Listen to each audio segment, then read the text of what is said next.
cas que la situation va s'améliorer au plus vite. Voilà, et on comprend, voilà, l'agence est à vos côtés aussi hein, pour l'international, mais aussi pour vos autres soutiens à l'économie et sur éventuellement des projets que vous auriez pour cette année. Je vais me présenter quand même. Je m'appelle Julia Louis Charpentier. Donc, je suis responsable de l'accélérateur export à l'Agence de développement économique pour la Normandie. Et je serai accompagnée à la technique par ma collègue Adèle, qui va pouvoir répondre en direct à toutes les questions que vous posez via le chat. Donc, n'hésitez pas au fur et à mesure de l'intervention à écrire vos questions.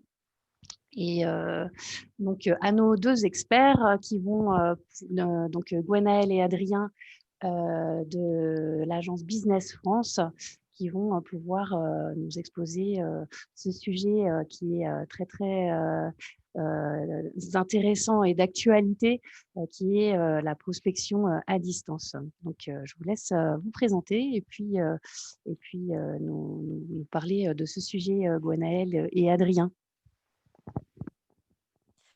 Oui, bonjour à tous. Bon, je commence, Adrien, si tu veux. Donc, je suis Gwenaëlle Buffard, je suis responsable offre chez Business France pour la Team France Export. Donc, pour résumer, en fait, je m'occupe au marketing stratégique pour la Team France Export de nos offres, donc de savoir de comment on peut accompagner les entreprises et d'aider nos collègues à vous proposer des offres pour l'export et à voir comment on peut les produire de manière, on va dire, unifiée dans l'ensemble de nos bureaux, puisqu'on a des bureaux un petit peu partout dans le monde. Et je travaille tout spécifiquement sur les offres de prospection. Donc voilà, donc ces derniers mois, on a vu donc une accélération de la prospection à distance forcément et de la prospection digitalisée. Voilà. Et donc, moi, je suis donc Adrien Calatayud. Je suis responsable de pôle au sein du département agrotech, donc vraiment plus sur la partie vraiment chaîne de production agroalimentaire. Et je suis en charge du pôle B2B. Donc, on organise à peu près une vingtaine de missions par an sur toutes les thématiques de l'agro. Et donc, dans le cadre du Covid, je veux dire grâce au Covid, on a justement transformé toutes nos missions, ou en tout cas la grande majorité, en digital du coup avec beaucoup plus de briques voilà, d'accompagnement à distance. Et c'est justement l'objet un peu de cette présentation aujourd'hui. Voilà, du coup, on va alors juste, on va dire un petit peu, on remet en contexte, mais rapidement. Alors peut-être que d'ailleurs, pour certains, ça va sembler redondant si vous faites déjà de l'export, mais peut-être que certains d'entre vous s'y intéressent et n'ont pas encore eu l'occasion de vivre ces impacts de la crise sur l'export. Donc effectivement, depuis le début de l'année, la crise du Covid a bien évidemment eu un impact très important sur les déplacements, puisque quand même, la plupart d'entre nous ne pouvons pas nous déplacer à l'étranger, pas du tout, ou alors avec des quarantaines avant d'entrer dans le pays. Donc ça a quand même eu un impact fort sur la capacité d'aller voir ses clients, de participer, d'aller faire de la prospection directement sur les marchés. Les événements professionnels, bien évidemment, avec les grands rassemblements, ont disparu ou beaucoup disparu en France et à l'étranger, même si aujourd'hui on a quelques pays et quelques zones où les événements repartent, mais de manière générale, on ne peut pas dire que ce soit très tendance de faire des salons professionnels en ce moment en physique. On a donc une diminution de la prospection traditionnelle, c'est-à-dire vraiment d'aller voir ses clients, d'aller sur le terrain, d'avoir des prospects, des rendez-vous, etc. Et globalement aussi, ça s'est accompagné par une baisse de la demande mondiale dans certains secteurs. Alors, on a quelques secteurs qui ont pu, sans que ce soit négatif, bénéficier de la crise, mais globalement, on a quand même une baisse d'activité globale. Donc du coup, ça agit sur l'export et pour autant, on peut avoir, voilà, je te laisse Tout la à partie fait, ouais. positive. La Pour partie autant, positive, ouais. le pour autant. Et pour autant, voilà, il faut malgré toutes ces difficultés et ces impacts négatifs que la crise a pu avoir sur l'export, il faut vraiment continuer à exporter, ou en tout cas à prospecter vraiment à distance. Alors je sais bien que dans ma position, c'est assez facile à dire. j'ai pas d'emploi à maintenir ou d'outils de production à faire tourner. Mais sachez que vraiment, il faut maintenir vos activités à l'export. Et peut-être, je dirais plutôt dans un premier temps d'entretenir, en tout cas, si ce n'est de chercher à ouvrir de nouveaux marchés ou à conquérir de nouveaux prospects. En tout cas, entretenir les relations que vous avez avec vos clients actuels, clients historiques, puisque c'est vraiment là la base de votre, voilà, de vos actions, de vos courants d'affaires à l'export. Et profiter un peu finalement de cette crise, pour justement nouer des relations peut-être un peu plus personnelles avec vos clients. C'est le meilleur moyen. Croyez-moi, pour avoir été au Japon, pendant la période de Fukushima et en Russie pendant la période de l'embargo, on sait que c'est dans les situations les plus dures, les plus difficiles, qu'on noue les relations les plus fortes. Quand on prend des nouvelles, que ce soit professionnelles ou personnelles de ses clients, eh bien, ils apprécient, ils voient votre fidélité pendant que beaucoup d'autres, clients ou fournisseurs, quittent le marché, on va dire. Et donc sachez que voilà, ils vous en seront, très reconnaissants, et donc c'est une relation que vous, nouez sur l'avenir. Autre point aussi, il y a une phrase, de notre ancien premier ministre, monsieur Jean-Pierre Raffarin et grand passionné de la Chine d'ailleurs, hem, qui parle souvent du mot crise en chinois, qui se dit Wei-Ji, donc pour Wei, pour le mot danger et Ji pour le mot opportunité, et qui explique bien en fait que dans toute crise, il y a des opportunités et qu'il faut savoir saisir ces opportunités, parce que de toute façon, si vous ne le faites pas, eh bien ce seront vos concurrents italiens ou allemands qui le feront et qui prendront vos parts de marché. Donc c'est vraiment important, voilà, de rester positionné sur vos marchés historiques avant même d'aller en prospecter de nouveaux. Et comment justement, voilà, continuer ces exercices, d'export? Eh bien, en s'appuyant sur les outils digitaux notamment qui ont été déployés là justement ces derniers mois ou qui existaient déjà auparavant, et surtout ne pas hésiter à s'appuyer justement les dispositifs d'aide, du gouvernement pour vous aider à relancer l'export, et justement dans le cadre du plan de relance, qui sera actif jusqu'à fin 2021. Donc faut surtout pas hésiter et Mmh. profiter de ça, et la Team France Export justement, sera là pour vous accompagner là-dedans, et je laisse, Gwenaëlle vous présenter un peu plus la prospection individuelle. Oui, alors ouais, super, merci Adèle. Donc du coup, là, voilà, on vous dit oui, c'est bien, il faut continuer. Maintenant, on va essayer de vous dire comment on peut le faire et en vous donnant quelques exemples qu'on a déjà eu l'occasion de mettre en place cette année. Donc, vous pouvez continuer en fait la prospection, j'ai envie de dire, un peu, alors différemment, mais de la même manière de ce que vous faites que vous pouvez faire à présent, c'est-à-dire en individuel, vous-même, seul, vous avez le droit de le faire seul, ou accompagné bien évidemment, et nous on vous accompagne à la faire. Donc à partir d'un cahier des charges qui vous correspond, de rencontres, nous on continue de vous accompagner. Nos équipes, elles sont sur place pour aller voir les prospects, pour continuer d'activer notre réseau, pour vous trouver des prospects et de présenter vos produits. Sauf que, voilà, par exemple, pour ceux qui sont déjà habitués à travailler avec nous comme ça, avant, nos équipes sur place, elles se déplacent, elles montrent votre offre, elles recueillent les intérêts des acheteurs étrangers et ensuite, en général, vous venez dans le pays et on peut faire des rendez-vous avec vous.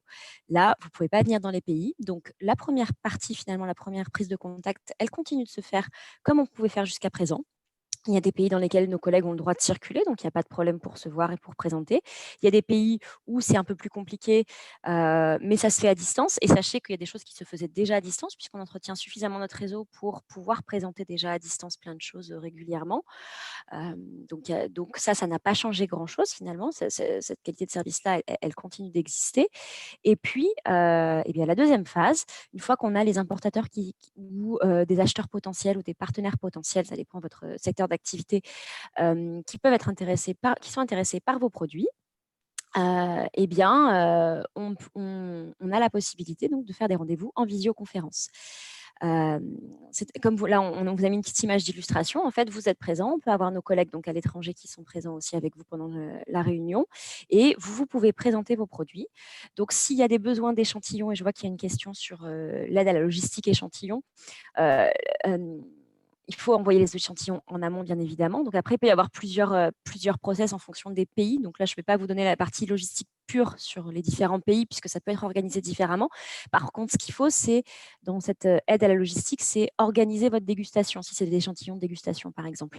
Ou si des échantillons avec, ça peut être à toucher, etc. Il faudra avoir en amont fait une espèce de fiche technique avec des numéros que vous reportez sur vos échantillons pour qu'à distance, l'importateur et ou notre collègue, s'il est présent, puisse suivre ce que vous lui faites déguster ou ce que vous lui faites tester. Si on n'est pas sur les mêmes produits, du coup, là, ça ne va pas être simple. Chose Peut-être importante. Oui, vas-y, je t'en prie, Adrien. Tu as peut-être eu des cas. juste pour répondre Ouais, un peu à la question. En fait, on peut organiser des groupages ça oui. pour nos participants, pour justement voilà, faciliter dans ce sens-là l'aspect logistique. C'est-à-dire que vous nous envoyez vos échantillons sur un centre voilà, logistique.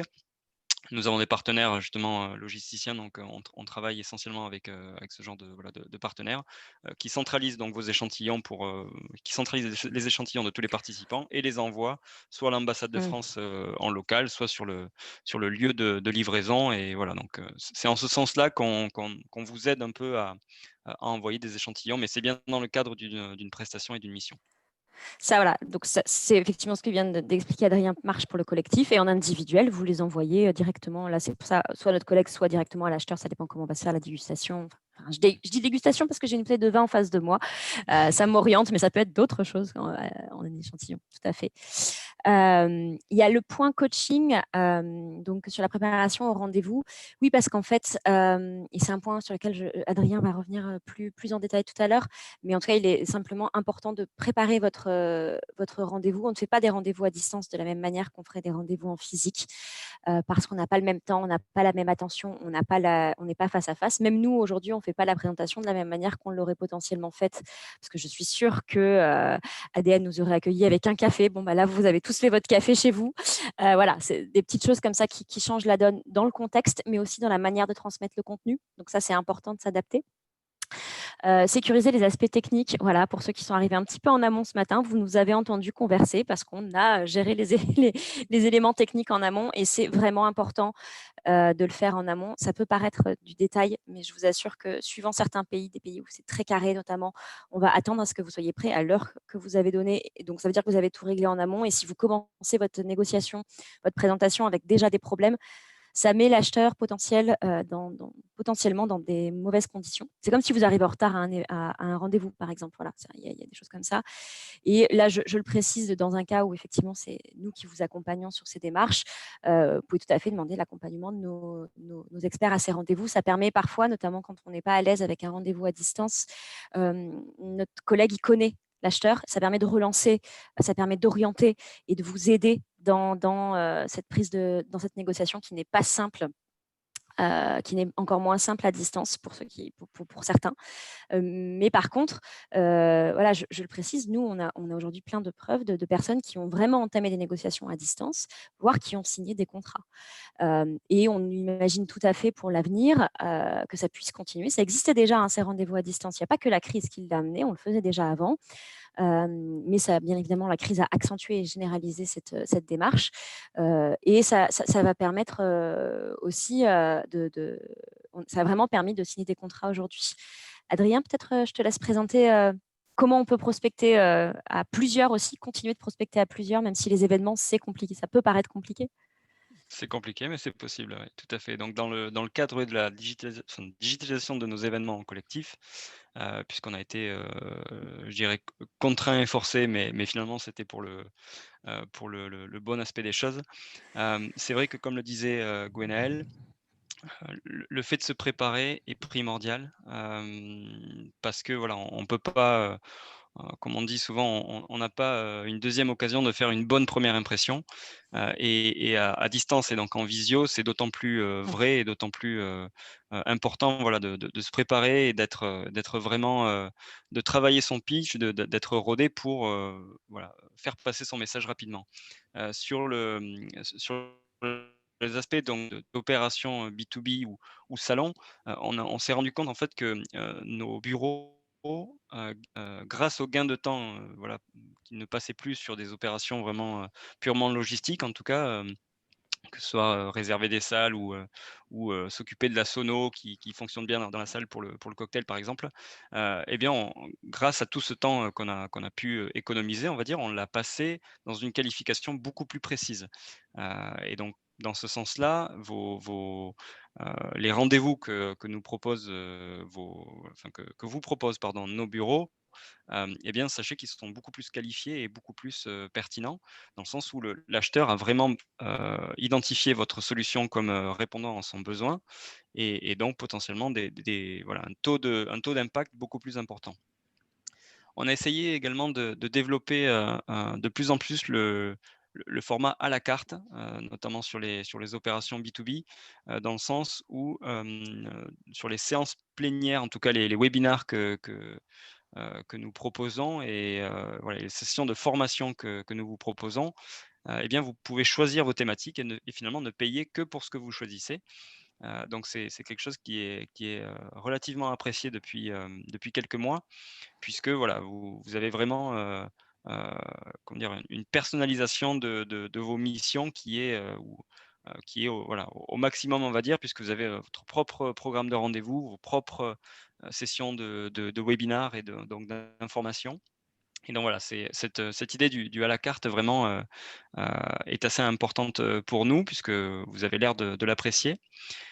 Pour les salons également, on organise de plus en plus de missions donc de salons virtuels.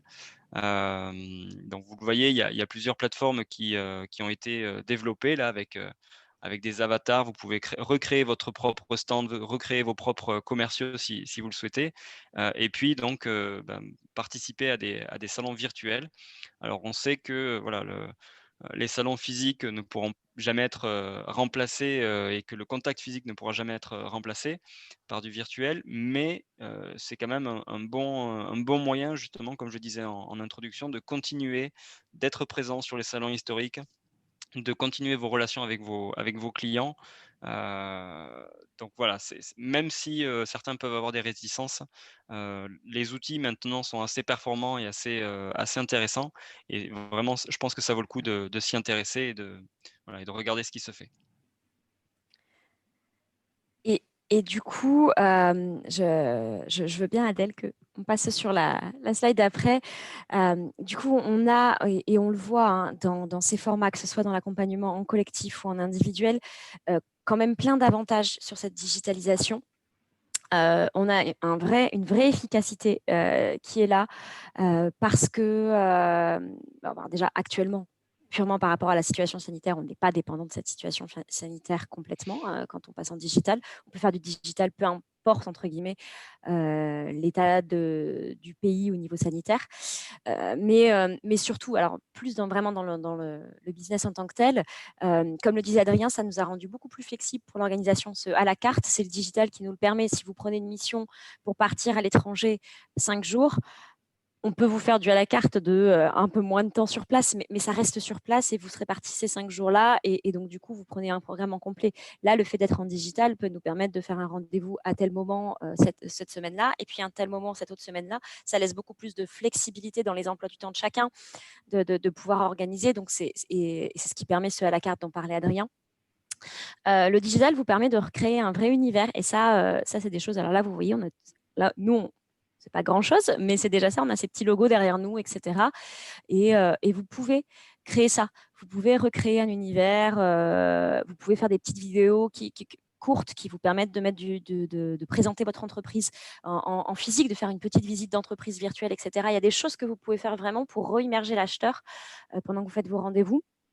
On le disait aussi, Adrien le disait, nos équipes passent du temps à qualifier et ont même plus de temps qu'avant pour qualifier. Et c'est vrai, on peut continuer de travailler en amont, ce qui va sécuriser au final le rendez-vous dans une vision à moyen terme où on va pouvoir se redéplacer.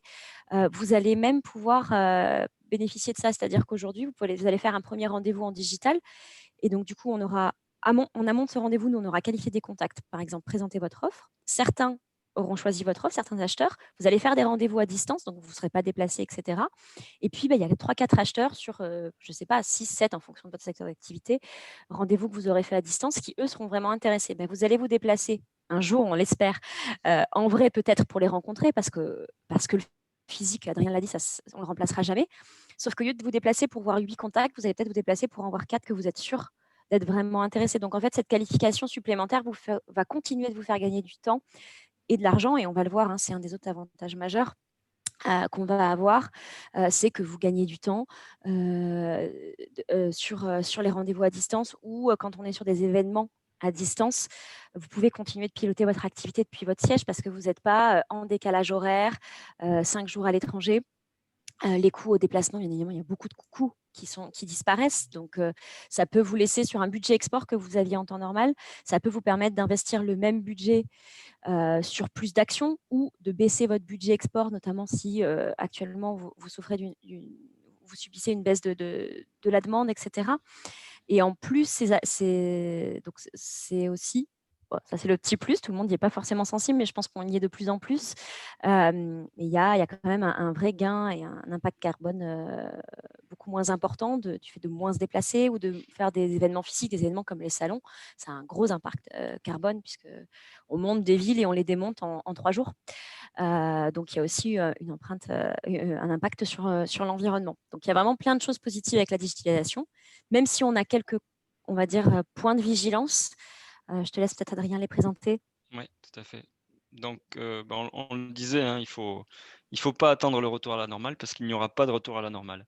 Je pense que beaucoup d'entreprises, on l'a vu là, vraiment des grands groupes. Alors, je parle pour mon secteur, pour les agroéquipements notamment, mais de grands groupes ont carrément décidé de ne plus, en tout cas pour les 2 années à venir, de ne plus participer à de salons physiques, et de transformer, notamment en digital, leur plateforme et leur site internet, pour avoir comme un salon, propre à eux-mêmes, mais sur les 2 ou 3 ans à venir. Donc on le sait, voilà, ça ne reviendra pas à la normale, et les entreprises ont bien compris qu'il y avait des économies à faire sur ces aspects-là de prospection ou de déplacement à distance. Et donc voilà, on pense, on en est sûr que ça perdurera dans le temps, même si, une fois de plus, le digital ne remplacera jamais le physique, et donc on reviendra quand même aux événements en physique, mais le digital gardera toujours une place prépondérante dans l'export et dans l'internationalisation. Donc voilà, comme je le mettais, il faut plus penser export comme avant la crise. Il faut se réadapter, trouver d'autres moyens d'exporter, et on le verra dans les bonnes pratiques. Pareil, ne pas s'éparpiller, pour plutôt voilà, concentrer vos efforts en termes de marché notamment. Si avant vous aviez une stratégie un peu par opportunité de répondre à des demandes entrantes, et bien voilà, peut-être qu'à l'avenir, il faudra concentrer ses efforts vraiment sur des marchés sur lesquels vous avez vraiment une plus-value, on va dire, ou un avantage concurrentiel par rapport, voilà, à, soit à l'offre locale, soit à des concurrents étrangers, et vraiment pour creuser ces marchés et les approfondir. Et surtout aussi, il ne faut pas se mettre de barrières technologiques, c'est important. Le télétravail notamment, au début, a peut-être été une barrière un peu, je dirais mentale, pour beaucoup d'entrepreneurs, ne sachant pas si les résultats allaient suivre. Je pense que la mentalité justement a évolué sur ce sujet-là. Et bien pour la technologie et les outils digitaux, il faut que ça en soit de même. Il faut vraiment passer le cap, parce que, comme je vous le disais, d'autres le passent, et d'autres avancent sur les marchés. Donc il faut arriver à suivre la cadence, on va dire. Côté bonne pratique, la principale bonne pratique sur laquelle je voudrais appuyer, c'est vraiment de mettre l'accent sur votre communication online, donc tous les aspects digitaux, réseaux sociaux, SEO. Donc SEO, c'est pour Search Engine Optimization, donc le fait de ressortir en premier sur les moteurs de recherche.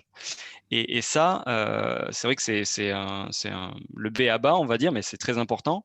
Et il faut penser, quand on est à l'export, il faut penser directement, non pas simplement qu'à Google ou Bing, comme on peut utiliser en France ici, mais aux moteurs de recherche étrangers, notamment Baidu pour la Chine, ou Yandex pour la Russie.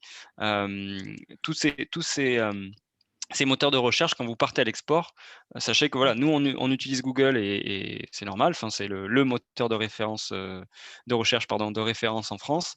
Mais voilà, dans d'autres pays et sur vos marchés à l'export, il peut y en avoir d'autres et donc c'est important de bien se positionner sur ces moteurs de recherche pour sortir, dans les premiers résultats.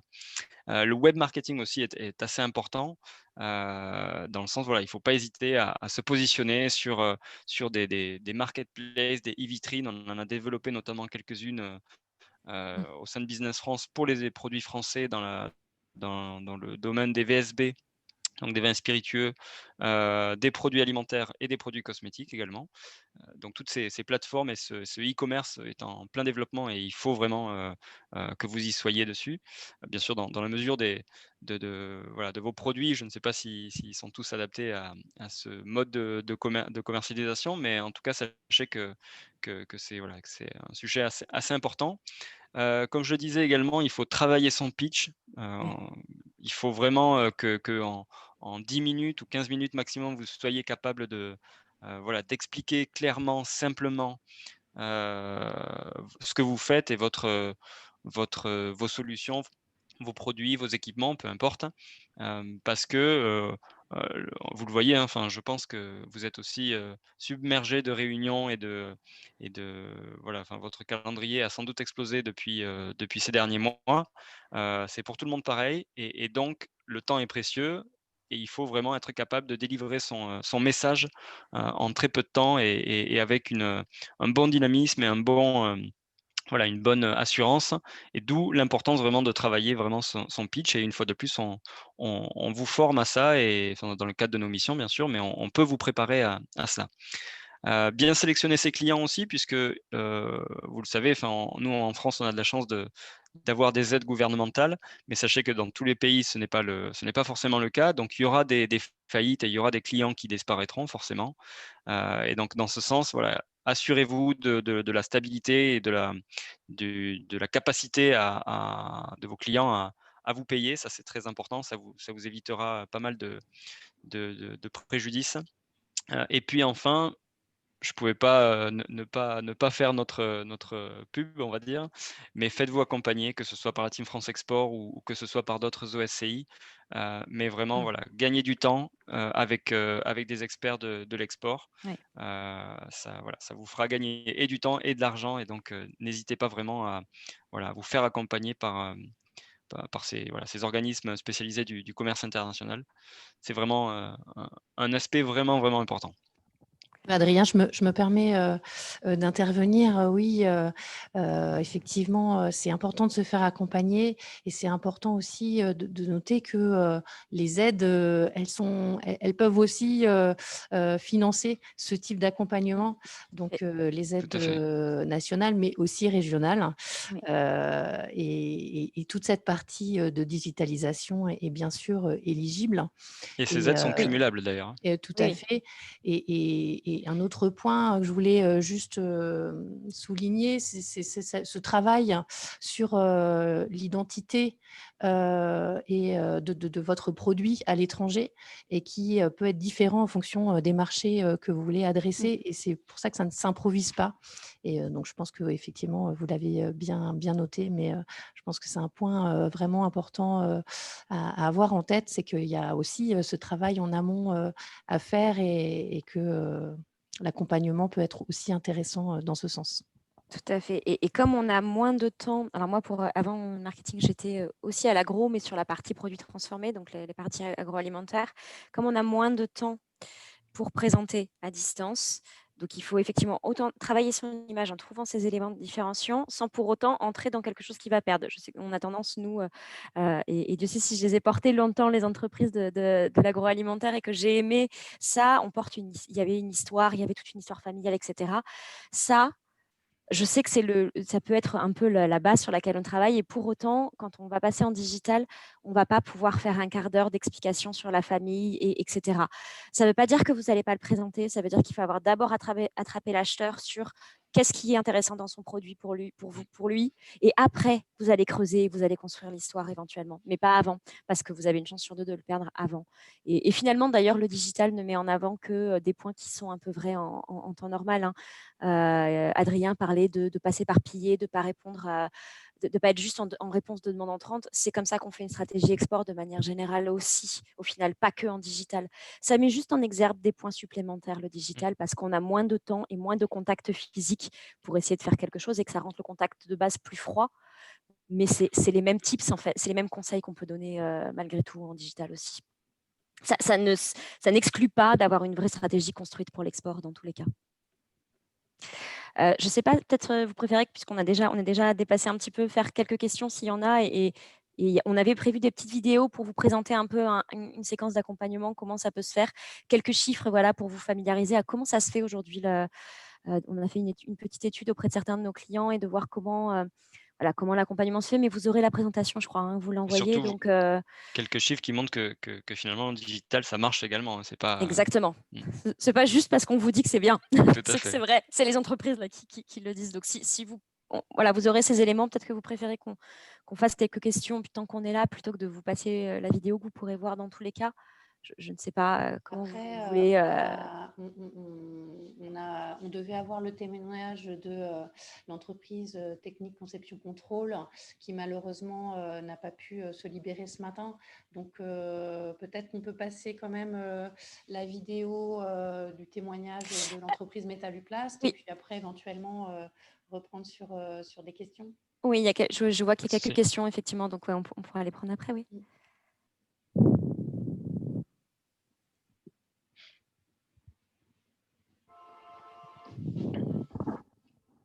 Faire de l'export ou prospecter à distance.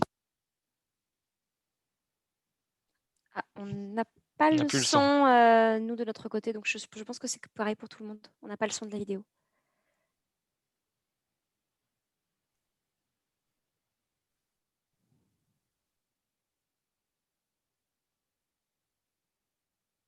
Toujours pas. Non. Alors, le temps que vous trouviez le son, je vois il y a une question sur les vitrines digitales, donc je vais donner un premier élément de réponse. Vous n'avez pas encore eu de retour. Je vois alors, Monsieur Devray là, sur une inscription à la vitrine digitale produits alimentaires. Donc, moi, je vais le noter pour être sûr. Mais on est en train de tout mettre en place hein, sur ces vitrines. Elles ne sont pas lancées, donc rassurez-vous, si vous n'avez pas encore eu de retour, c'est normal. La vitrine va être lancée en tout début février. Quand vous me dites que vous êtes inscrit, je pense que c'est sur les premiers mails qui ont été envoyés où vous avez pu inscrire votre volonté, enfin préciser oui, on veut être présent et on utilise vos premiers éléments, les éléments qu'on a déjà sur vous, ou alors vous allez les transmettre pour remplir votre profil. Je pense que c'est ça. Donc je vois effectivement que il y a eu une réponse, hein, que votre demande va être remontée en interne effectivement, et je vous confirme en tout cas que c'est normal si vous n'avez pas encore eu de retour. Rassurez-vous. Je veux bien, juste pour être sûr, comme ça, le nom de votre entreprise, si vous voulez bien aussi. Comme ça, on pourra s'assurer. Alors, je pense que nos collègues en Normandie auront le nom de votre entreprise, mais comme ça, HPE Ingrédients, d'accord, merci. Comme ça, on va s'assurer, nous, auprès des équipes, qu'ils aient bien reçu votre formulaire et qu'il n'y ait pas eu de soucis. Et que c'est. Voilà. Mais vous inquiétez pas, en tout cas, c'est normal si vous n'avez pas eu de retour tout de suite. Voilà. On va refaire un essai avec, on espère, le son. Oui. Présent dans le pays que vous ciblez. Retour sur l'expérience de l'entreprise normande Métalluplast. Métalluplast est le premier fabricant français d'équipements sportifs. Déjà présent dans près d'une quarantaine de pays, le groupe a souhaité élargir son réseau de distribution en Amérique du Nord. Team France Export a conseillé l'entreprise et le choix s'est finalement porté sur le Canada. L'objectif de Métalluplast est d'identifier un partenaire ou plusieurs partenaires dans ce pays pour les représenter. Malheureusement, la crise sanitaire est arrivée, elle s'est installée donc en Europe, en Amérique du Nord, et elle n'a pas permis donc, de pouvoir réaliser une mission de prospection. J'ai pensé que la mission elle était en stand-by et c'est là que Team France Export nous a proposé de faire des rendez-vous en visioconférence avec une très grande réactivité. Pour mener à bien cette phase de prospection à distance, l'entreprise a été guidée par un conseiller international présent sur place. Ce conseiller, c'est Aboubakar Hani. J'ai eu le plaisir d'accompagner la société Métalluplast au travers d'une prestation de test sur l'offre et de mission de prospection qui a été réalisée auprès d'une trentaine de prospects. Après cette phase de prospection, le conseiller international a organisé les rendez-vous d'affaires avec les acteurs les plus intéressés et coaché l'entreprise exportatrice pour qu'elle soit convaincante en visioconférence. Ces rendez-vous ont ensuite eu lieu en ligne, via Teams, Skype ou tout autre service d'appel à distance. Le résultat, ça a été que sur 8 entreprises, il y en a 3 qui nous ont semblé intéressantes et être plus ou moins intéressées, et une particulièrement qui a montré un intérêt assez poussé très rapidement. Et aujourd'hui, on est en contact avec cette société régulièrement, toutes les semaines, on échange des emails, on vient d'être consulté pour des projets de beach volley et différents projets pour cette société. Donc on est plutôt très satisfait de la manière dont ça s'est passé. Finalement, même quand on ne peut pas voyager, des relations d'affaires continuent de se développer et l'export reste une réalité. Testé en pleine pandémie du Covid-19 sur une grande diversité de pays et de secteurs d'activité, cette forme nouvelle de prospection fait ses preuves. Grâce au mix entre le réseau Team France Export sur le terrain et l'utilisation de solutions digitales robustes, c'est une nouvelle pratique de la relation commerciale que l'on invente et des opportunités business que l'on élargit. Team France Export, on va vous donner envie d'international.